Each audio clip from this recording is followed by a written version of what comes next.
Here in Durban, we have Highway Sheila. There's many different stories about her and her passing, but the most common is that she and her boyfriend ran away from home, and while they were driving along Higginson's highway, they got into a fight, and he murdered her. This is why she's usually seen in that area, and some people have even said that they have given a lift to a young lady in white, and after a while of her being in the back seat of the car, she just disappears. There are other stories about her, and even a movie too.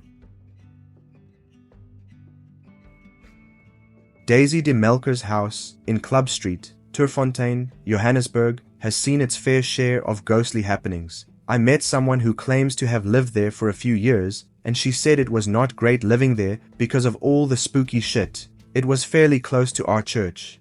My dad took us past that house every Sunday. I love the rush of peering at this supposedly haunted house from the safety of the back seat of my dad's Corolla. I always hoped that I'd catch a glimpse of Daisy peeking out of one of the windows as we drove past. Not a widely known story, but I went to a school called Jeppe Boys High School in Johannesburg. We had a story about a ghost, the Afkop Vrouw. The story goes that the night before the inter-schools athletics tournament, a boy was practicing his javelin throw on the sports field. He didn't notice his mother walking across the field and threw the javelin through her neck, decapitating her. Every year, the night before the tournament, she walks around the school, tormenting the boys brave enough to be outside on that night. One of the ways that the older boys scare the new boys is by playing with the lights and water in the hostels on that night to see who freaks out. In primary school, there was a ghost story called Pinky Pinky, or something like that. If you say Pinky Pinky 3 times in the bathroom mirror, you'd see them appear behind you.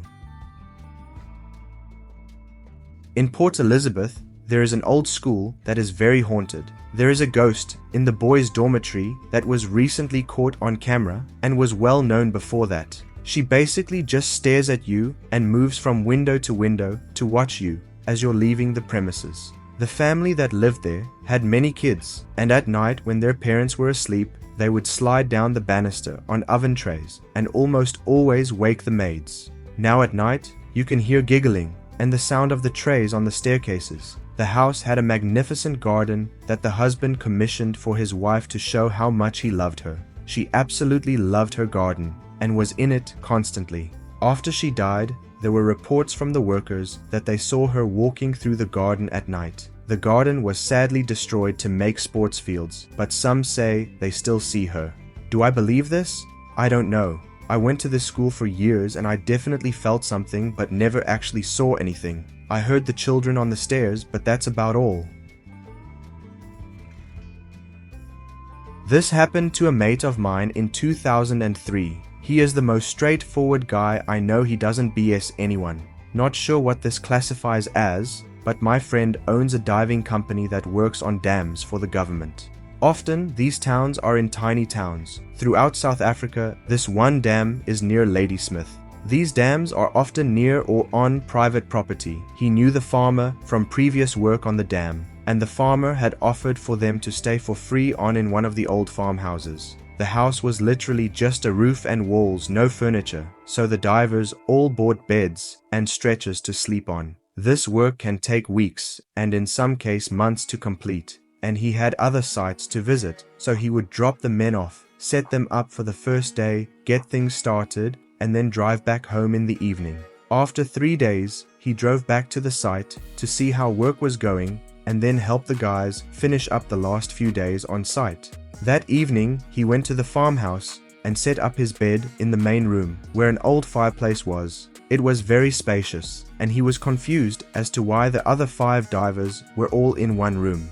After speaking to the guys, they told him that every single one of them had experienced a heavy weight, like a belt, or hands, pushing down onto their chests. The weight would get heavier and heavier, and when you fought back, it got heavier until you yelled or panicked, or made a noise that one of the others would tell you to shut up and stop moving around. Each one of these men had experienced this over the few nights they stayed there. My friend is very religious and initially blew it off as the guys stuffing around with him, so he set up his bed and one of the other divers decided to be safe and join him again. Well, that night he felt it, a weight pressing down onto his chest. He thought it was the divers, and so told them to fuck off him trying to sleep. But when he looked up, no one was standing above him. The weight got heavier and heavier, and he could feel his ribs about to break when he yelled for help, and the diver next to him jumped up and pulled the blanket off him. The weight immediately lifted. He moved to the next room with the other divers and went to sleep. The next morning, he sifted through the room looking for anything that could explain what he had experienced and found it. 3 urns that they thought were empty pot plants. He spoke to the farm owner, who was oblivious to the urns, so he took them to his house to get them checked out. That night, the farmer and his wife experienced exactly what the others had. He freaked out and drove to the diver's hut in the middle of the night in a flat spin. Like I said, my friend is very religious, so he had read or was told that one of the ways to get rid of an item causing problems was to burn it. So him and farm owner started a fire with the help of the other divers, and they set the urns on fire. I know the castle of Good Hope is purported to be very haunted. They scared us real good with stories, something about a lady by a fountain and other stuff, when we visited it as part of a school outing many moons ago. They locked our group in one of the dark dungeons for a few minutes, and it's so freaky. Feels like hundreds of eyes are watching you and like a hand is going to come out and grab you at any moment. I know they do it as a gimmick, but I'm pretty sure something must be going on in that place.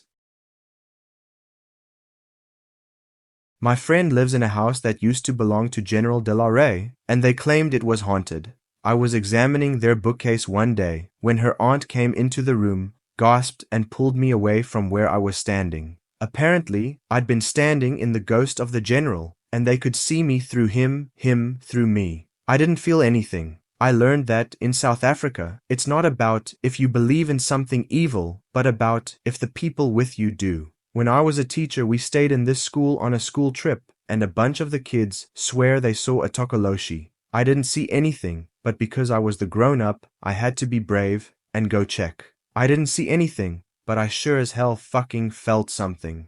To be fair, it could have been the fear of the kids rubbing off on me.